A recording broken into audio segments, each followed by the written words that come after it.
사랑하는 여러분, 사랑은 굴림이 아니라 섬김입니다. 유대 나라는 건조한 땅입니다. 그래서 샌들을 신고 다녔기 때문에 발이 더러울 수밖에 없죠. 그래서 집에 들어갈 때는 발을 씻을 수 있도록 물을 담아 놓은 항아리가 있다고 합니다. 그 항아리에서 물을 떠서 발을 씻겨줍니다. 하인이, 종이 그 일을 합니다. 그런데 종이 없을 때는 바로 자기가 발을 씻고 그리고 상대방의 발을 씻겨줘야만 하는 것이죠. 그런데 제자들은 어떻게 했습니까? 아무도 발을 씻겨주지 않았습니다. 파워게임을 하고 있는 것이죠. 그러한 모습을 보는 예수님의 심정이 어땠을까요? 3년이나 가르치고 보여주고 했는데도 아직까지도 자기가 잘났다라고 그렇게 파워게임을 하고 있는 제자들의 모습, 거기에는 아픔만 있고 그리고 어두움만 있을 뿐인 것이죠. 오늘 말씀을 통해 정말 섬김이 변화를 가져다 준다는 그러한 주님의 말씀을 우리가 대하게 됩니다. 함께 말씀으로 나아갑니다.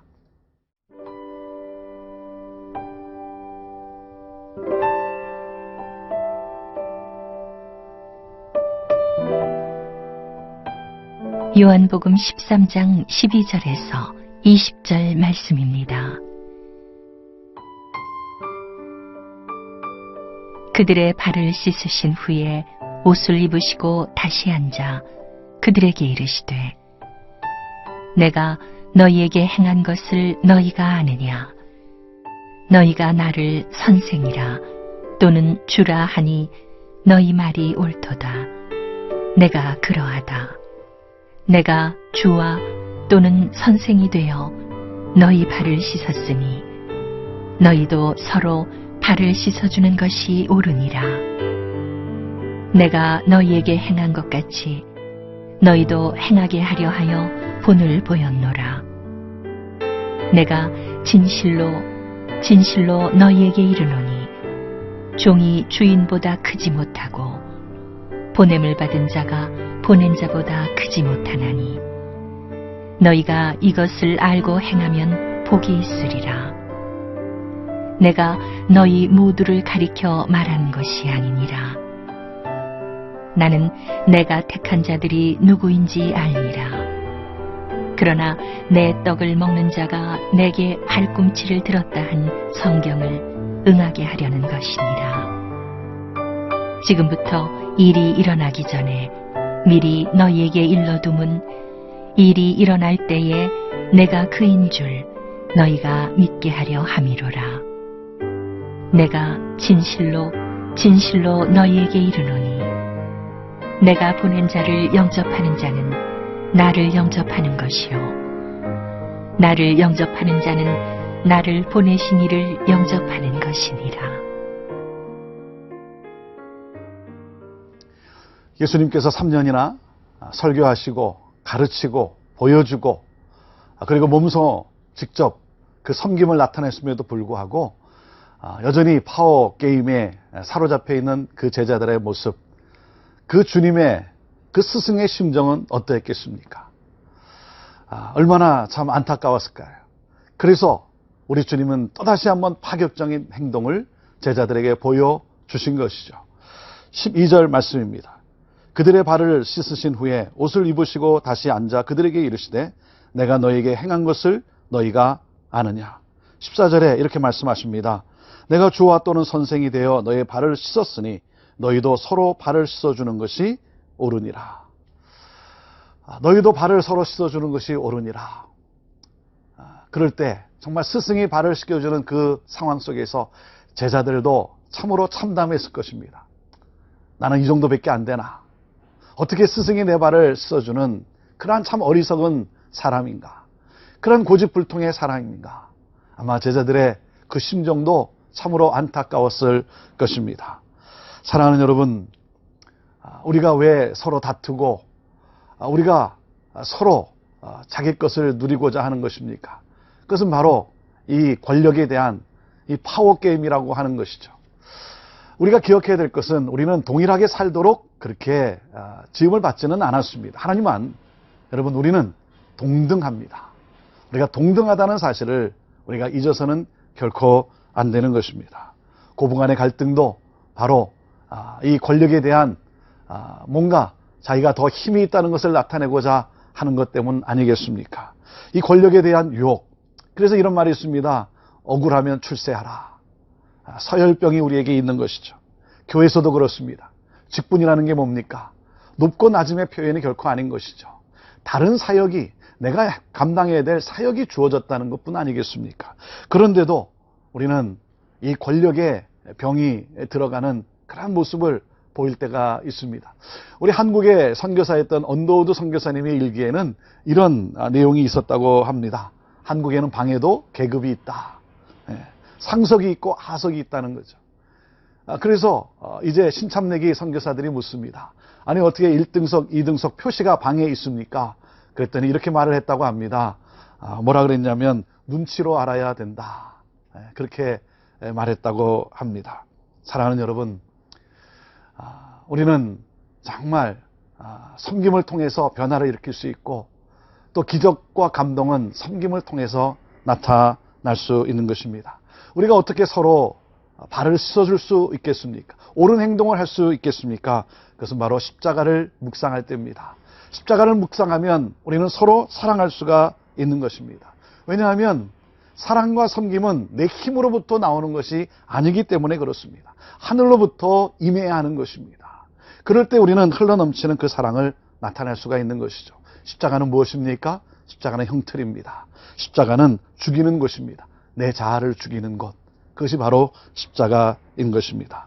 십자가에 내 몸을 드릴 때, 십자가의 사랑에 내가 다가갈 때 우리는 새로운 역사를 써내려갈 수가 있는 것입니다.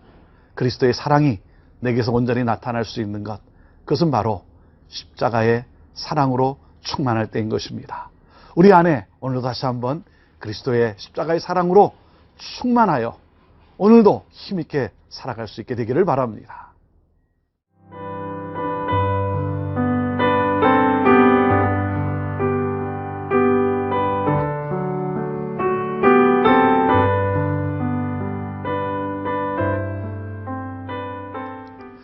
섬기는 인생이 복된 인생입니다. 그래서 우리 주님은 이렇게 말씀하십니다. 16절입니다.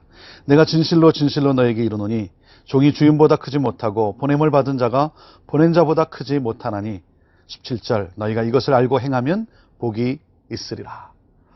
이것을 알고 행하면 기적이 일어난다는 거죠. 여러분, 내 자아가 깨질 때 하나님의 영광이 드러납니다.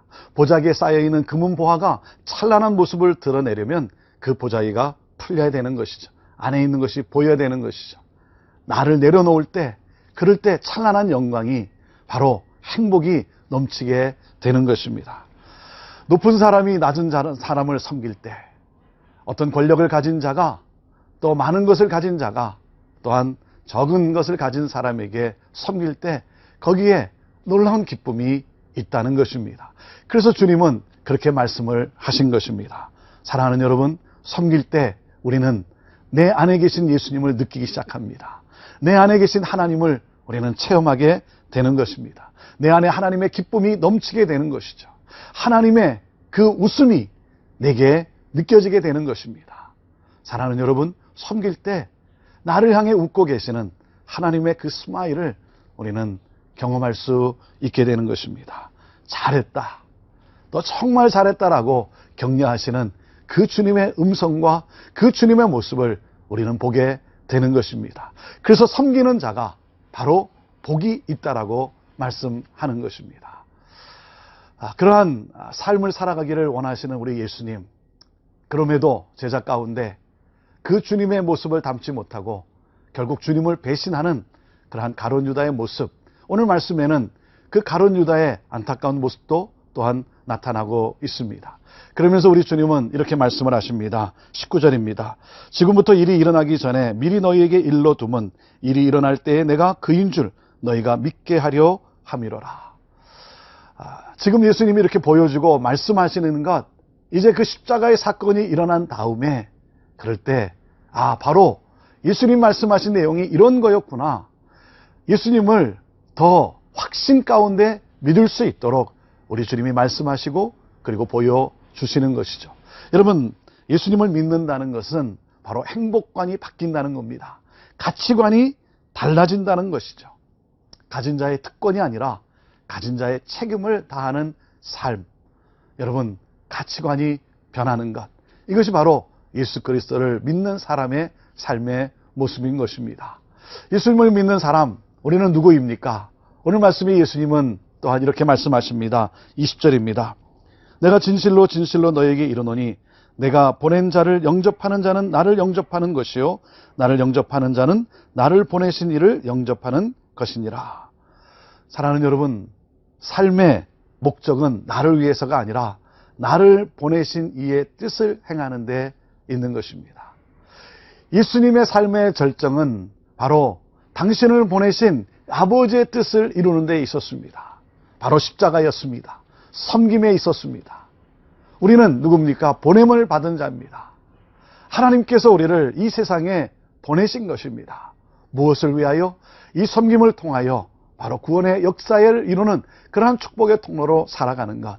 우리 하나님은 우리를 보내셨을 뿐만 아니라 하나님의 능력으로 우리와 함께 하십니다. 사랑하는 여러분, 하나님의 능력이 나와 함께 있기 까닭에, 그리고 우리의 삶이 바로 섬기는 데 있기 까닭에, 그 섬김은 복된 인생이고 그리고 영광을 드러내는 일이기 까닭에, 오늘도 그리스도의 사랑으로 오늘도 우리 주변을 돌아보면서 오늘도 나의 도움이 필요하고 나의 기도가 필요하고 나의 위로와 또한 나의 격려와 그리고 이 사랑의 복음을 들어야 할 자들, 사랑하는 여러분, 다가갑시다. 위에서 기도합시다. 그리고 베풉시다. 섬깁시다. 십자가의 사랑으로. 여기에 놀라운 변화가 있고 그리고 놀라운 새로운 역사가 시작되는 것입니다. 오늘도 여러분을 통해 여러분의 가정에 천국이 임하게 되기를 바라고, 여러분을 통해 오늘도 하나님의 사랑이 땅끝까지 흘러가는 그런 놀라운 축복의 삶이 되기를 간절히 바랍니다. 기도하겠습니다. 하나님, 섬김이 복이라고 말씀했는데 오늘도 그것을 실천하는 가운데 이 하나님의 기쁨과 하나님의 행복을 마음껏 누리는 우리 모두가 되게 하옵소서. 우리를 향하여 스마일 웃고 계시는 그 주님을 보게 하옵소서. 오늘도 보냄받은 자로서 이 세상을 변화시키는, 이 세상을 축복하는 그러한 삶을 살아가게 하옵소서. 예수님의 이름으로 축복하며 기도합니다. 아멘.